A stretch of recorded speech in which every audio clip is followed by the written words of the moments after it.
Mən görən yadımda düşür. Aykanın her kime değse bunları.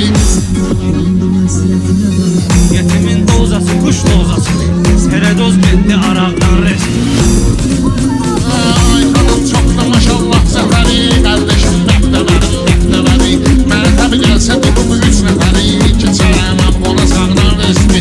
Keçərəməm ona sağdan riski. Sözümü yaxşı salırsan ritmə. Akula neydiyəcəkdir kütümə. Karatistlər ne ediblər yetimə. Kışkırıq çıxdı uşaqdan riski. Kışkırıq çıxdı uşaqdan riski. Xeylidir meykana məlum baxtarım. Mənim də az olmayıb fanatlarım. Var olan qabağa gələn bıqaqları. Bu lazım idi bayaqdan riski.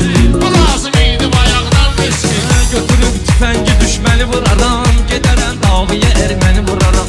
Nənəmə çaşma günü səni vuraram. Başlayar sancı dalaqdan riski. Başlayar sancı dalaqdan riski.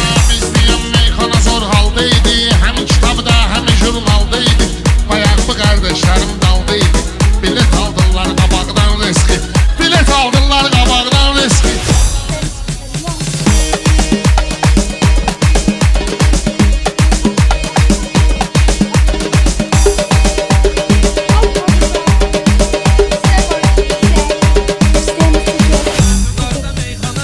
Yuqarıda meyxana gül kozasıdır. Şair sənət bağının rozasıdır.